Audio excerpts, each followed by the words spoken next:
వాళ్ళకి ఒక పెట్టించేసి వాళ్ళకి ఆకలి అయితే లేదు.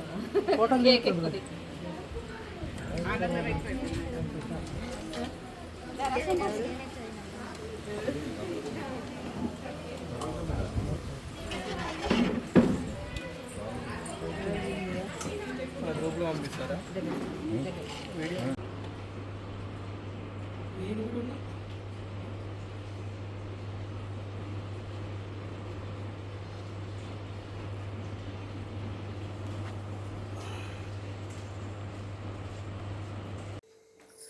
పితామహ పత్రిజీకి నమస్కరించుకుంటూ స్వర్ణమాలమ్మకు నమస్కారం, ధ్యాన బంధువులందరికీ నమస్కారం.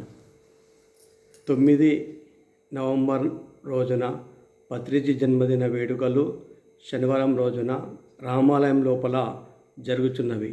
అట్టి కార్యక్రమానికి డి శివప్రసాద్ తిరుపతి నుండి పత్రిసారి యొక్క పిఏ పత్రిజీతో ఎన్నో సంవత్సరాలు తన జీవనాన్ని గడిపిండు. పత్రిజీతో వంటలు కూడా నేర్చుకున్నారు. పత్రిసార్కు వండి పెట్టిండు. అటువంటి గొప్ప మాస్టర్ పత్రిజీ జన్మస్థలకు రావడం జరుగుతున్నది.